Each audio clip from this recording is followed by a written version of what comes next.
Wealth statement क्या होती है, वेल्थ स्टेटमेंट का बेसिक स्ट्रक्चर क्या है, वेल्थ स्टेटमेंट आरएस पोर्टल में सबमिट किस तरह से होती है, और वेल्थ स्टेटमेंट की रिकन्सिलेशन कैसे होती है। आज की वीडियो गाइड इस हवाले से हम डिस्कस करेंगे, समराइज वे में डिस्कस करेंगे और कोशिश करेंगे कि आप। अस्सलाम वालेकुम गाइस। अच्छा, आज वेल्थ स्टेटमेंट के ऊपर डिस्कस कर रहे हैं हम लोग कि वेल्थ स्टेटमेंट का बेसिक स्ट्रक्चर क्या है और उसको सबमिशन किस तरह करनी है उसकी। ठीक है, अच्छा सबसे पहले स्टार्ट करते हैं, वेल्थ स्टेटमेंट क्या होती है। वेल्थ स्टेटमेंट जो है वो कौन सी डिटेल उसमें एंटर करते हैं। सबसे पहले देखें, आपकी एग्जाम्पल यहाँ पे लेके चलूँगा कोड, उसके बाद आपको रिटर्न फॉर्म पे ले जाएंगे, वहाँ पे सबमिट किस तरह होगी वो आपके साथ शेयर करेंगे। और वेल्थ स्टेटमेंट का फॉर्मूला क्या होता है, छोटी सी एग्जाम्पल के साथ मैं जो है आपको आपके साथ यहाँ पे शेयर कर रहा हूँ एग्जाम्पल। अच्छा, आपकी इनकम जो है वो सालाना 80 लाख रुपए हुई, 8 मिलियन। उसमें से 6 मिलियन या 60 लाख रुपए के आपने खर्चे किए, 20 लाख रुपए बच गए। अच्छा, ये जो 20 लाख रुपए बचे, इसमें से आपने 15 लाख रुपए की एसेट भी कोई परचेज की है, मतलब आपने कोई गाड़ी खरीद ली। इट मीन्स कि टोटल स्पेंडिंग आपने की 75 लाख रुपए की, 80 लाख में से। ठीक है, अच्छा अब इस चीज़ को समझिएगा कि जब आपने टोटल खर्चा किया तो आपके पास जो कैश बचा या जो बैंक में पैसे बचे वो बचे 5 लाख रुपए। बट जो खर्चे आपने कर दिए तो वो खर्चे तो जो है वो लेस हो गए आपकी इनकम से, बट जो आपने गाड़ी परचेज की वो आपका एसेट है। तो वो वेल्थ स्टेटमेंट में एसेट के कॉलम में जाके एंटर करेंगे। किस तरह करेंगे, अच्छा अब आपकी नेट एसेट की जो वैल्यू आएगी वो 5 लाख रुपए जो बैंक में पड़े हैं और 15 लाख रुपए जो गाड़ी की वैल्यू है, तो नेट वर्थ आपकी आई 20 लाख रुपए। ठीक है, अच्छा ये तो आपको समझ में आ गया होगा।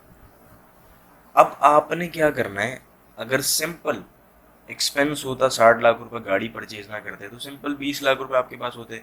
बट आपने क्या किया, एक्सपेंसेस किए 60 लाख, फर्दर आपने गाड़ी परचेज कर ली 15 लाख रुपए की। तो अब आपके पास बैंक में तो 5 लाख रुपए हैं, लेकिन आपके टोटल एसेट जिन्हें आप असासे कह लें वो आपके 20 लाख रुपए की। ठीक है, अच्छा ये सिंपल वेल्थ स्टेटमेंट है। अच्छा अब हम रिटर्न फॉर्म पर चलते हैं और वहाँ आपके साथ शेयर करते हैं कि किस तरह से डिटेल्स इनपुट करनी है और वेल्थ स्टेटमेंट को रिकनसाइल किया जाए। जब आप यहाँ पर आएंगे फॉर्म में, वेल्थ वेल्थ स्टेटमेंट पर क्लिक करेंगे, यहाँ पे आपने पर्सनल, ये आपको नजर आ रहा है पर्सनल एक्सपेंसेस, पर्सनल एसेट और लाइबिलिटीज और रिकन्सिलेशन ऑफ नेट एसेट। आपने रिकन्सिलेशन ऑफ नेट एसेट पर क्लिक करना है।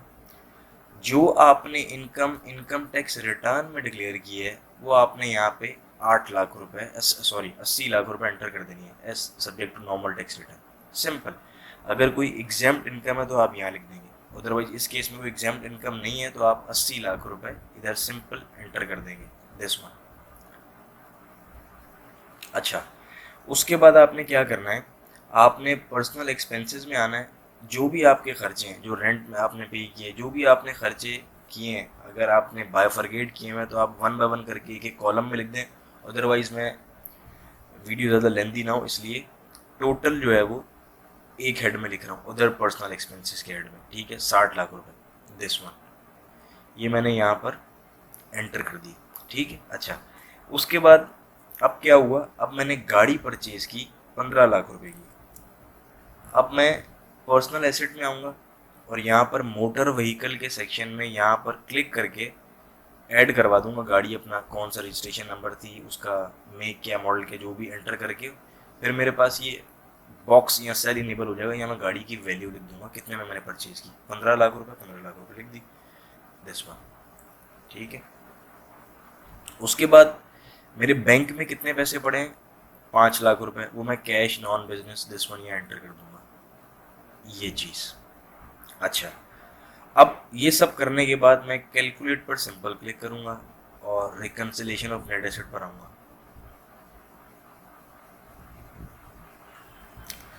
तो इट यहाँ देखें अनरिकनसाइल्ड अमाउंट 0 है। अच्छा, अब अनरिकन्सिलेशन किस तरह से यहाँ पे आएगी या क्या मसला है वो मैं आपके साथ शेयर करता हूँ। मिसाल के तौर पर ये गाड़ी की वैल्यू को हटा दें,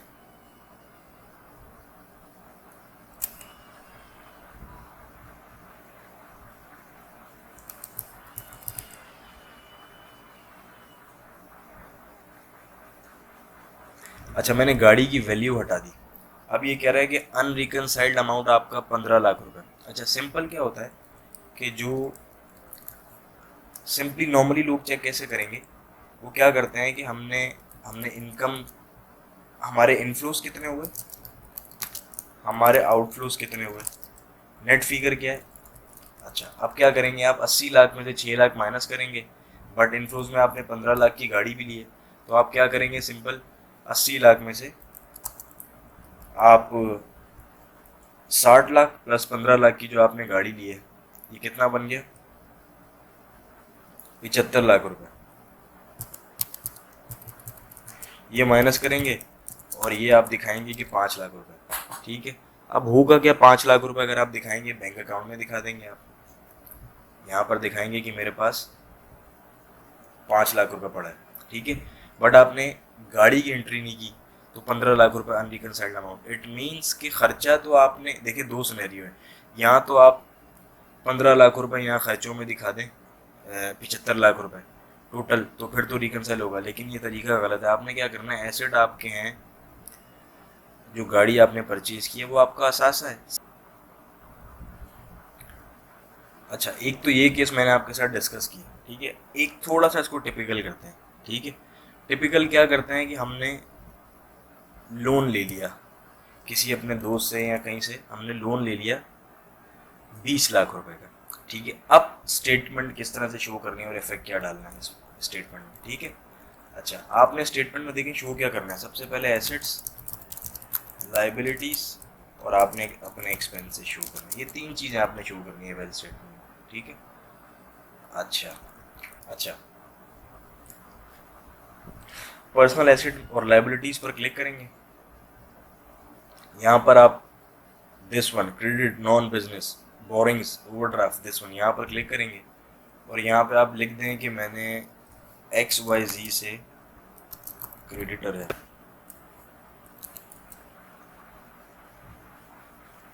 अच्छा आपने इससे बोरो किया 20 लाख रुपए, कैलकुलेट पर क्लिक करें, रिकन्सिलेशन में आए, फिर कैलकुलेट पर क्लिक करें। अब देखें 20 लाख रुपए का डिफरेंस दे रहा है। इट मीन्स कि आपने 20 लाख रुपए लाइबिलिटीज सेक्शन में तो दिखा दिया, लेकिन जब आपने उससे लोन बोरो किया तो आपने वो लोन क्रेडिट की एंट्री तो दिखा दी। इट मीन्स कि आपने लाइबिलिटी तो दिखा दी, लेकिन आपने वो 20 लाख रुपए रिसीव भी तो किए। अब वो रिसीव आपने कहाँ किया, उसका कोई असासा एसेट परचेज किया है या अभी तक वो बैंक में है, कैश की सूरत में आपने परचेज किया, उसको रिसीव किया है या बैंक में कैश पड़ा हुआ है। अब आप आएंगे वापस पर्सनल एसेट में। इट मीन्स कि अब आपके बैंक अकाउंट में 5 लाख रुपए नहीं बल्कि 25 लाख पड़ा है, क्योंकि वो 20 लाख रुपए आपके बैंक अकाउंट में है। तो आपको यहाँ एंटर करना है, कैलकुलेट पर क्लिक करना है। अब देखें ज़ीरो हो गया, ठीक है। तो इस तरह से चीज़ें ट्रैक कर रही हैं, आपस में लिंक कर रही हैं, ये आपको ख्याल रखना है, ठीक है। तो आप ड्राफ्ट में जाएं, यहाँ प्रिंट ले लें इसका, और इस तरह से आपके सामने आपकी नेट एसेट करंट ईयर की यहाँ अमाउंट आ जाएगी 20 लाख रुपए, जो कि यहाँ हमने दिखाई हुई है नेट एसेट की नेट में, ठीक है।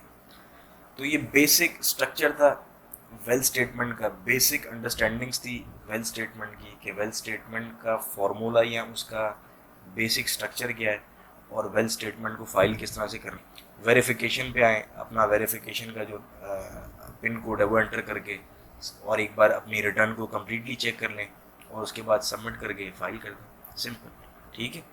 तो ये basic structure, basic formula wealth statement का, और रिकन्सिलेशन किस तरह से की जाती है, चीज़ें लिंक्ड अब किस तरह से हो रही हैं वो आपके साथ शेयर किया। फॉर एग्जांपल प्रॉपर्टी परचेज की, फिर सेल कर दी उसको, उस पर गेन हुआ, बेची सस्ती या महंगी, ठीक है। गाड़ी परचेज की, उसको बेच दिया कम पैसों पे ज़्यादा पैसों पे, उसको किस तरह से एडजस्ट। तो एडवांस लेवल तो आपके साथ अभी हमने फर्दर इंशाल्लाह शेयर करेंगे। इस वीडियो गाइड में बेसिक स्ट्रक्चर या बेसिक वेल स्टेटमेंट की जो अंडरस्टैंडिंग्स और सबमिशन है वो आपके साथ शेयर की है।